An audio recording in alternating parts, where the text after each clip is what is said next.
दोस्तों, क्रोध हमारे लिए बहुत ही भयानक होता है। क्रोध में बोले गए शब्द अच्छे से अच्छे व्यवहार को भी खत्म कर देते हैं। क्रोध आपके ज़िंदगी को तहस नहस कर सकती है।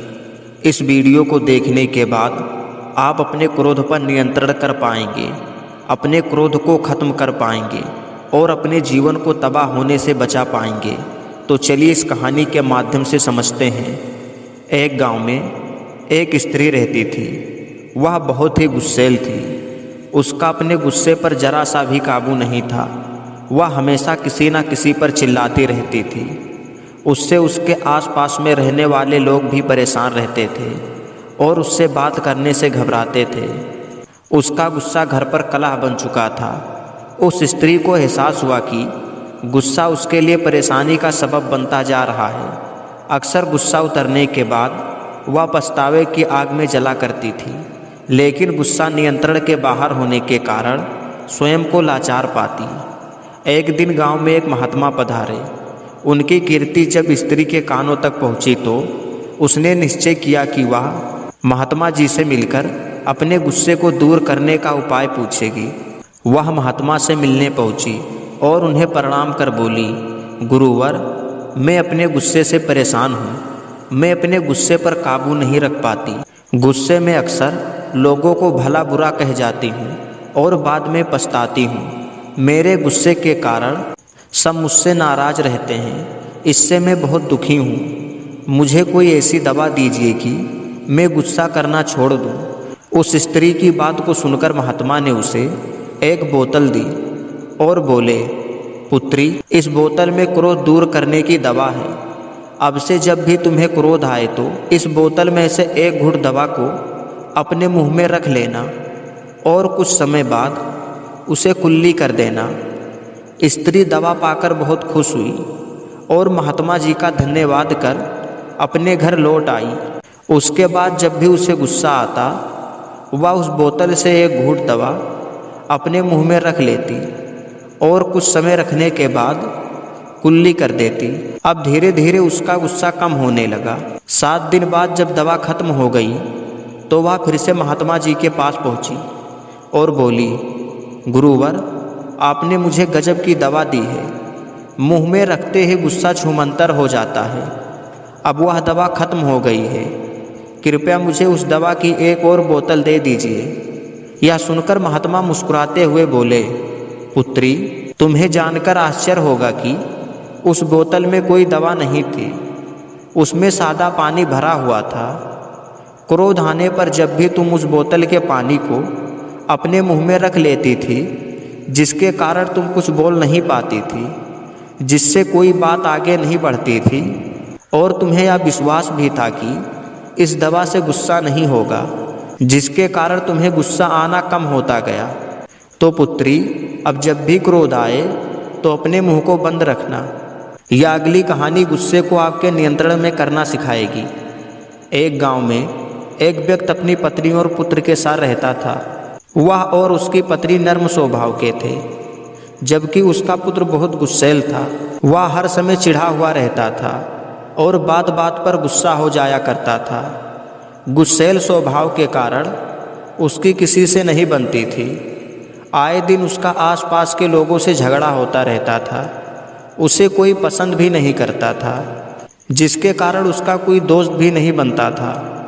माता पिता अपने पुत्र को लेकर बहुत चिंतित थे।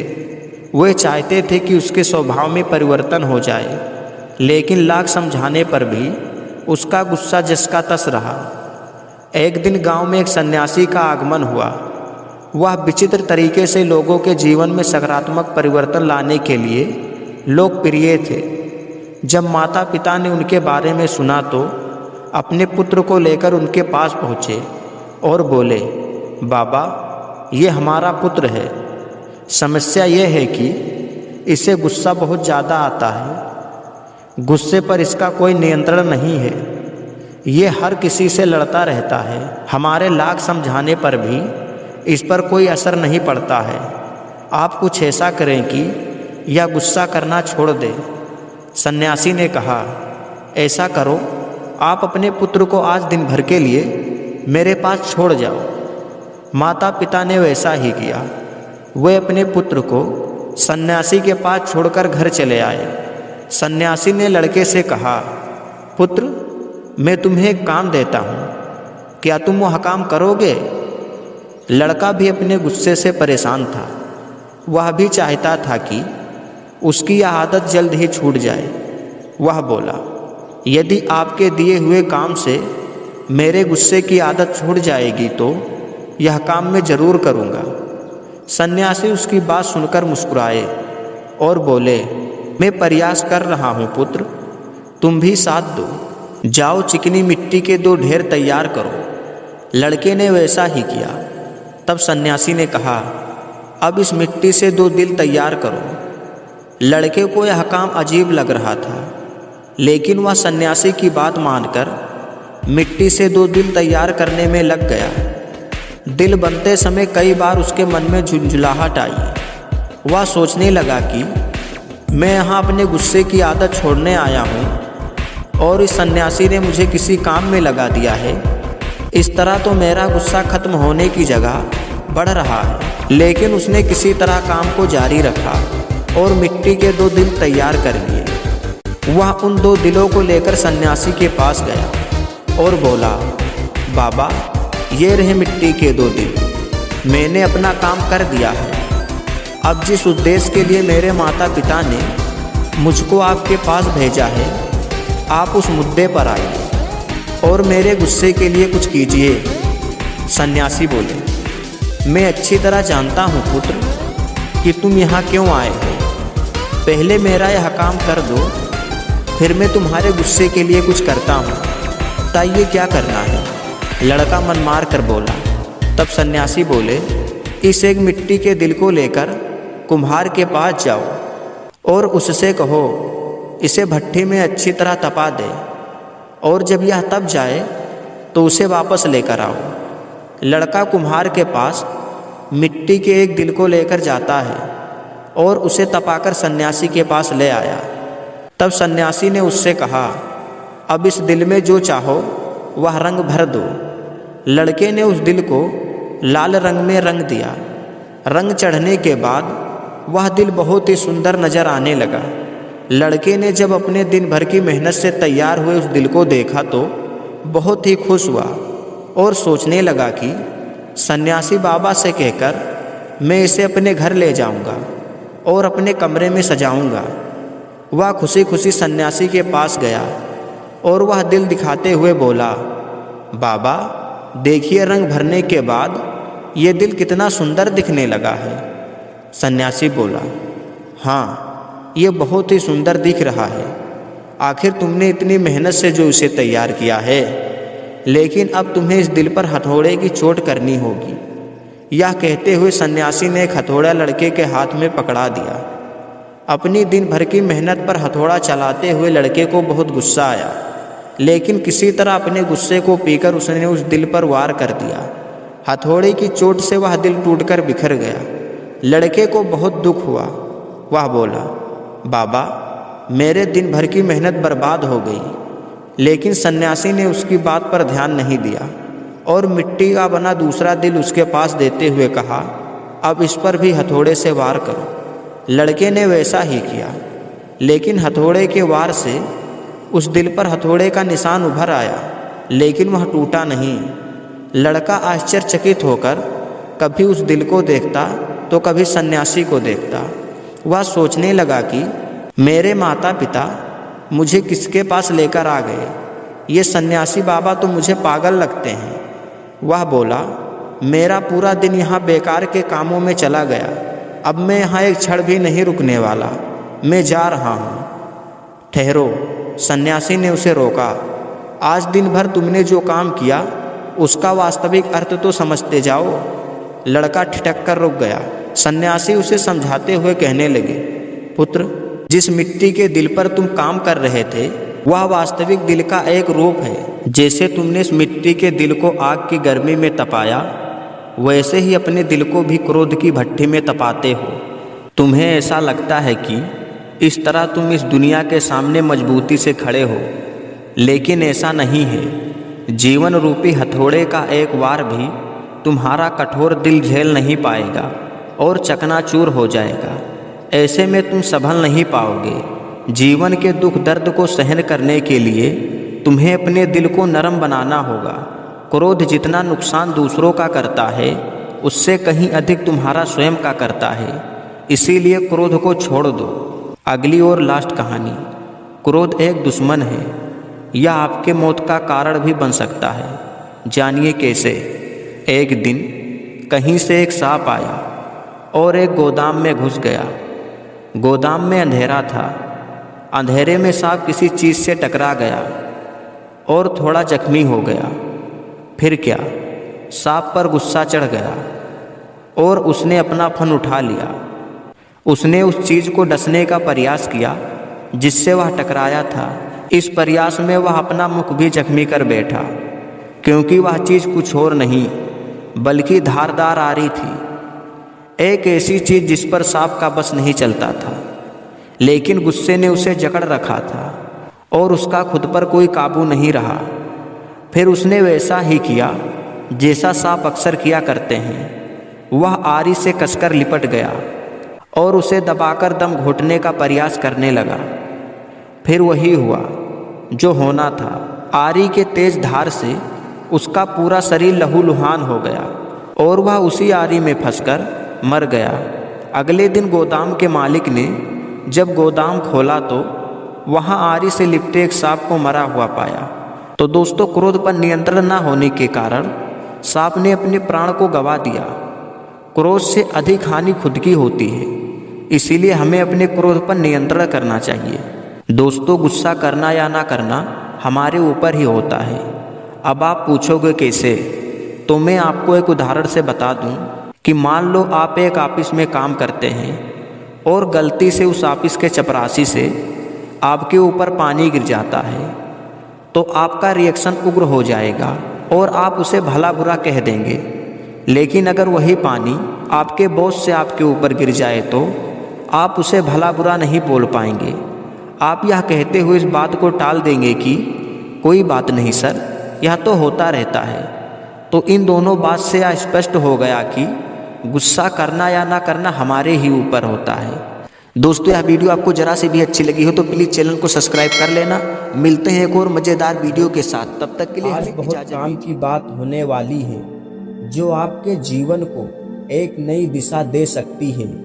तो आज हम जानेंगे कि हम अपने गुस्से को अपनी कामयाबी में कैसे बदलें। यकीन नहीं हो रहा ना? तो चलिए जानते हैं उस घटना को। बस आप ध्यान लगाकर सुनिए। तो चलिए शुरू करते हैं। आज़ादी से पहले की बात है। गंगा राम नाम के एक व्यक्ति थे।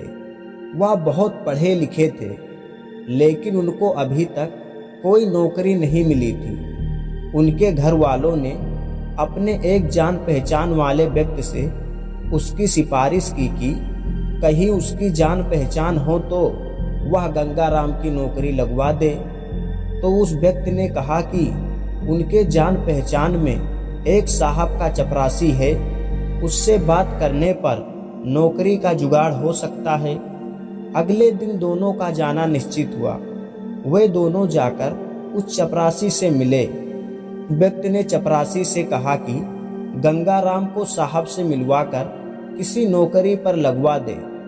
गंगा राम को लेकर वह चपरासी साहब के दफ्तर में जा पहुंचा। साहब के आने का समय हो रहा था। गंगा राम को वहां बैठाकर वह चपरासी साहब के कमरे में चला गया। गंगा राम बहुत सीधे स्वभाव के व्यक्ति थे। चपरासी के जाने के बाद उन्हें समझ नहीं आ रहा था कि उनको कहाँ बैठना है। वो कुछ समय इधर उधर देखे और ज़्यादा सोचे विचारे बिना पास में रखी कुर्सी पर बैठ गए। मन में एक अजीब सी उत्सुकता और दिल में घबराहट थी, क्योंकि आज जिस साहब से मिलने वाले थे वह उस इलाके के चीफ इंजीनियर थे। गंगा राम को वहाँ बैठे अभी कुछ ही समय हुआ था कि चीफ इंजीनियर साहब आ गए। हर तरफ शांति पसर गई। दरवाजे पर दस्तक हुई और अचानक साहब कमरे में आ गए। वे गंगा राम से पूछने लगे कि तुम कौन हो? तो गंगा राम ने विनम्र स्वभाव से जवाब दिया, मैं गंगा राम हूँ। और नौकरी के लिए आया हूँ। इतना सुनते ही उस साहब को बहुत क्रोध आया, क्योंकि गंगाराम उसकी ही कुर्सी पर बैठे थे। उसने गुस्से से कहा, तो तुम नौकरी के लिए आए हो, निकल जाओ यहाँ से। तुम्हारी हिम्मत कैसे हुई यहाँ बैठने की? जिस आंगन में तुम्हारी घुसने की औकात नहीं, वहाँ आकर तुम कुर्सी पर बैठ गए। नौकरी छोड़ो, तुम्हारे खानदान में आज तक किसी ने ऐसी कुर्सी देखी है? और ना जाने क्या क्या कहते हुए साहब ने गंगाराम को धक्के देकर बाहर निकाल दिया, क्योंकि उस समय ज्यादातर अंग्रेज भारतीयों को पसंद नहीं करते थे। गंगाराम बेचारे इस अपमान से व्याधित होकर वह बाहर जाकर रोने लगे। मन में जो उत्सुकता थी अब वो कुंठा में बदल गई। हृदय की गति अब घबराहट के कारण नहीं, अपितु क्रोध के कारण तेज चल रही थी। मन में बदले की भावना भरी जा रही थी। दिल में आ रहा था कि उसी वक्त उस साहब के पास जाएं और एक जोरदार थप्पड़ उसके मुंह पर लगा दें, या फिर एक पत्थर उठाकर उसके सर पर दे मारे। पर गंगाराम ने ऐसा करना उचित ना समझा। वे बगल में एक पेड़ के नीचे बैठ गए और कुछ समय के बाद वे अपने अपमान का कारण जानने की कोशिश करने लगे। बहुत समय सोच विचार करने के बाद गंगाराम इस नतीजे पर पहुंचे कि वे सचमुच इस कुर्सी पर बैठने के लायक नहीं थे, इसीलिए उनका इतना अपमान हुआ है। अब उन्होंने मन बना लिया कि वे इस अपमान का बदला जरूर लेंगे, और ये बदला वे खुद उस कुर्सी के लायक बनकर लेंगे। उन्होंने अपने मन में प्रतिज्ञा ली कि जहां उनका अपमान हुआ है, एक दिन वे वहीं आकर पूरे हक से उसी कुर्सी पर बैठेंगे। अब समय था गंगाराम को कुछ कर दिखाने का। मन में गुस्सा बरकरार था, लेकिन ये गुस्सा उस अंग्रेज का अपमान करने के लिए नहीं था। ये गुस्सा था अपने आप को कुछ बनाने का, जिससे उस अंग्रेज की तो क्या, किसी की भी हिम्मत ना हो उन्हें उस कुर्सी पर बैठने से रोकने की। अब उन्हें खुद की औकात पर उठे सवाल का जवाब देना था। अब उनको कोई गलत कदम उठाकर खुद पर कोई लांछन नहीं लगाना था, बल्कि खुद को उस बुलंदी तक ले जाना था जहां कोई उनकी औकात पूछने की हिम्मत ना करे। ये सब चल रहा था केवल मन में भरे गुस्से के कारण। कुछ सालों बाद गंगाराम ने अपनी कड़ी मेहनत से इंजीनियरिंग की डिग्री हासिल कर ली और अंग्रेजी सरकार ने उन्हें सर की उपाधि भी दी। अब समय आ गया था अपने बदले को पूरा करने का, उस गुस्से को बाहर निकालने का जिसने इतने सालों से उन्हें इस मुकाम पर पहुंचाने के लिए प्रतिबद्ध करके रखा था। कुछ दिनों बाद गंगाराम की नौकरी उसी दफ्तर में लगाई गई और उनके स्वागत में वही अंग्रेज इंजीनियर खड़ा था। जैसे ही वह उस इंजीनियर के पास पहुंचे, उन्होंने कहा, पहचाना मुझे? वह इंजीनियर गंगाराम को नहीं पहचान पाया था। इससे पहले वह कुछ बोलता, गंगाराम फिर से बोले, मैं वही लड़का हूँ जो यहाँ नौकरी के लिए आया था और आपने उसका अपमान किया था। उस अंग्रेज इंजीनियर ने गंगाराम को सारी बोलकर वहीं खड़ा रहा और गंगाराम उस कुर्सी पर बैठ गए। अब उस अंग्रेज इंजीनियर की इतनी हिम्मत नहीं थी कि वह गंगाराम को कुछ बोल सके। दोस्तों, इस समाज में हमारे साथ भी ऐसा होता है, लेकिन हम अपने गुस्से को सही दिशा में नहीं ले पाते और अंदर ही घुट घुट कर खुद को बर्बाद करने लगते हैं। तो इस तरह हमें गंगाराम से एक ऐसी उदाहरण सीखनी चाहिए जिसने दुनिया को यह बता दिया कि हर कोई आम इंसान भी किसी खास मुकाम को प्राप्त कर सकता है। दोस्तों, यही थी गुस्से की शक्ति जो उन्होंने सही दिशा में लगाई। इतना ही नहीं, इन्हीं गंगाराम सर के नाम पर आज भी दिल्ली में एक सड़क है जिसका नाम है गंगाराम मार्ग, और उसी मार्ग पर एक अस्पताल भी है जिसका नाम है सर गंगाराम अस्पताल। तो दोस्तों, आपने इस कहानी से क्या सीखा हमें कमेंट करके जरूर बताइएगा, और चैनल पर नए हैं तो प्लीज चैनल को सब्सक्राइब कर लीजिएगा। मिलते हैं अगली वीडियो में, तब तक के लिए बात उन दिनों की है जय भारत। जब राजकुमार सिद्धार्थ आत्मज्ञान प्राप्त कर बुद्ध बन चुके थे। बुद्ध बनने से पहले सिद्धार्थ ने उन्हें वापस लेने आए मंत्री के हाथों अपने पिता राजा शुद्धोधन को यह वचन दिया था कि जब वो बुद्धत्व को प्राप्त हो जाएंगे तब वो एक बार अपने राज्य यानी शाक्य गणराज्य की राजधानी कपिलवस्तु में वापस जरूर आएंगे। अब क्योंकि सिद्धार्थ बुद्धत्व को प्राप्त हो चुके थे, इसलिए उन्हें अपने पिता से किया वादा भी निभाना था। बुद्ध बनने के कुछ महीनों पश्चात एक दिन तथागत गौतम बुद्ध अपने कुछ शिष्यों के साथ शाक्य गणराज्य की राजधानी कपिलवस्तु में पधारे। यह खबर फैलते ही कि राजकुमार सिद्धार्थ अपने राज्य कपिलवस्तु में वापस पधारे हैं, प्रजा के बीच खुशी की लहर दौड़ गई। प्रजा ने उनके महल जाने के रास्ते में फूलों की बारिश कर दी। इस खबर से सारी प्रजा बहुत उत्साहित थी। लेकिन जब बुद्ध राजमहल में पधारे तो कुछ लोगों को उनके वापस आने से ईर्ष्या थी, जैसे कि उनका चचेरा भाई देवदत्त, और कुछ लोगों को उनसे बहुत सारी शिकायतें भी थी, जैसे उनके पिता राजा शुद्धोधन और उनकी पत्नी यशोधरा। राजमहल में पधारने के बाद कुछ लोगों ने तो उनका मजाक बनाया कि वो कैसे आधी रात को अपनी सारी जिम्मेदारियों को छोड़कर कायरों की तरह भाग गए थे। उनके पिता ने भी अपने मन की भड़ास निकाली और कहा, यह क्या तुमने भगौड़ों की एक टोली बना ली है और राजकुमार होने के पश्चात भी हाथ में भिक्षा पात्र लिए यहां वहां भटकते फिर रहे हो। पत्नी यशोधरा ने भी सालों से अपने अंदर जो क्रोध पाल रखा था, उसने भी वो सारा क्रोध बुद्ध के सामने उड़ेल दिया। लेकिन कुछ समय पश्चात सभी ये समझ चुके थे कि अब जो इंसान उनके सामने खड़ा है वो राजकुमार सिद्धार्थ नहीं, बल्कि कोई और ही है। एक ऐसा इंसान जिसे कोई बंधन बांध नहीं सकते, जो सभी चीजों से मुक्त और पूर्ण रूप से स्थिर है।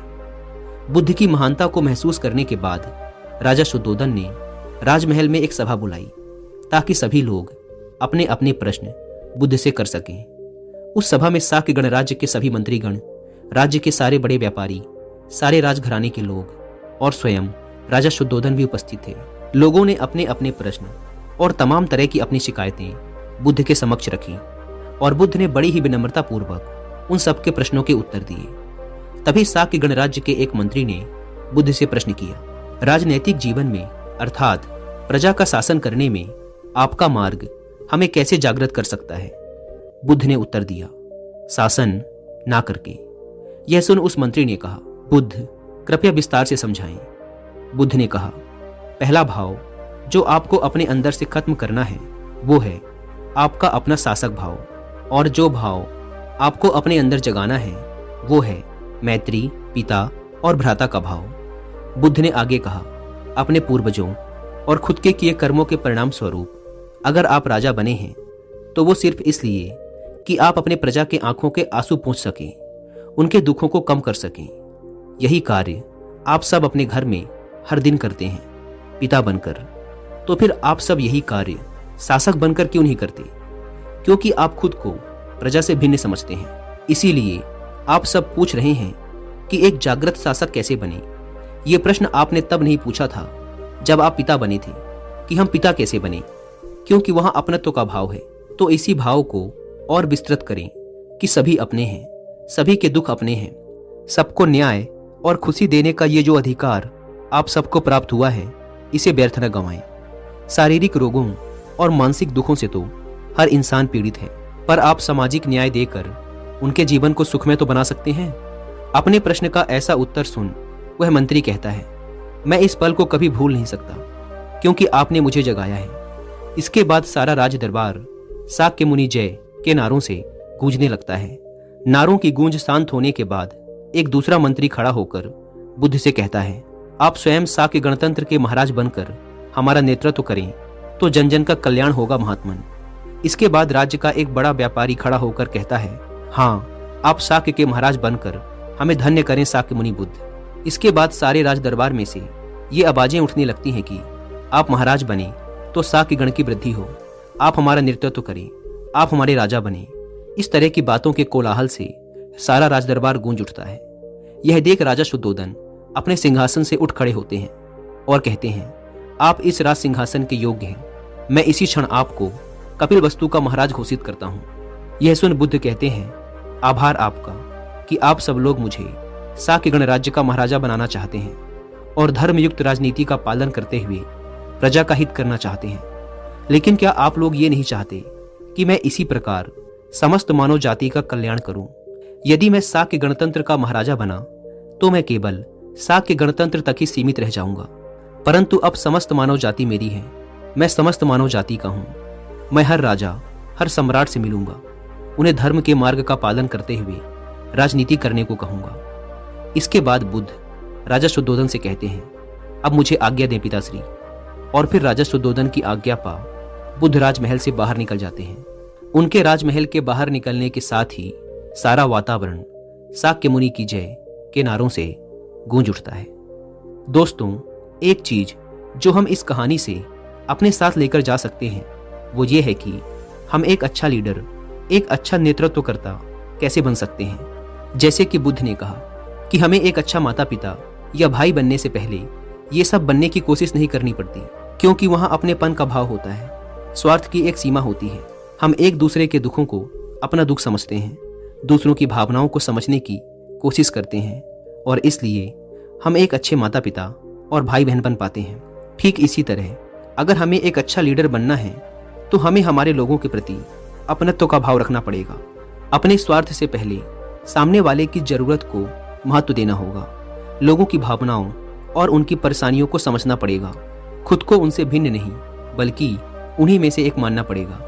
तब जाकर लोग अपने लीडर पर भरोसा करते हैं और उनके लिए कुछ भी करने के लिए तैयार रहते हैं। हमारे देश में छत्रपति शिवाजी महाराज, महाराणा प्रताप, गुरु गोविंद सिंह जी, एपीजे अब्दुल कलाम, रतन टाटा सर इत्यादि को एक आदर्श लीडर के रूप में देखा जाता है, और इसका कारण इन सब के भीतर लीडरशिप के मूलभूत गुणों का मौजूद होना है, जैसे करुणा, सहायता के लिए हमेशा तैयार रहना, निडरता, रिस्क लेने की क्षमता इत्यादि।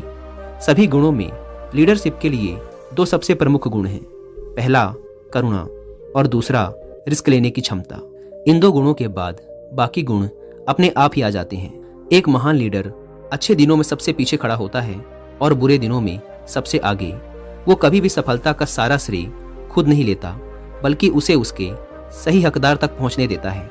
अच्छा लीडर कभी भी सार्वजनिक रूप से किसी की बुराई या उसे जलील नहीं करता, बल्कि अकेले में उसे उसकी गलतियां बताता है और किसी के अच्छे काम को सार्वजनिक रूप से सबके सामने कहता है। अच्छा लीडर किसी को उसकी कमियां बताने से पहले उसे उसकी अच्छाइयां बताता है। दोस्तों, अच्छे लीडर में ऐसी और भी बहुत सी क्वालिटीज होती हैं जिनके बारे में डिटेल से जानने के लिए आप कुकू एफएम पर 2 बुक सुन सकते हैं, जिसमें से पहली बुक है लीडर इन यू और दूसरी बुक का नाम है लीडरशिप सूत्र। इसके अलावा मैं आपको कुकू एफएम पर लीडरशिप के ऊपर 4 बुक समरीज भी रिकमेंड करूंगा, जिसमें से पहली है लॉ ऑफ लीडरशिप, दूसरी बुक समरी है द ट्रूथ अबाउट लीडरशिप, तीसरी है लीडरशिप विजडम और चौथी बुक समरी है लीडर्स ईट लास्ट।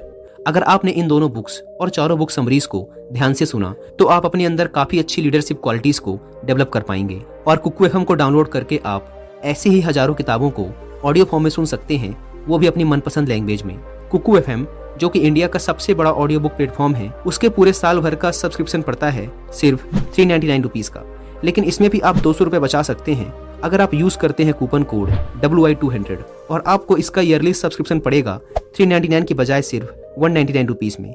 लेकिन जल्दी कीजिएगा, क्योंकि यह ऑफर सिर्फ पहले 250 यूजर्स को ही मिल पाता है। ऐप को डाउनलोड करने की लिंक भी आपको डिस्क्रिप्शन एंड फर्स्ट कमेंट पर मिल जाएगी।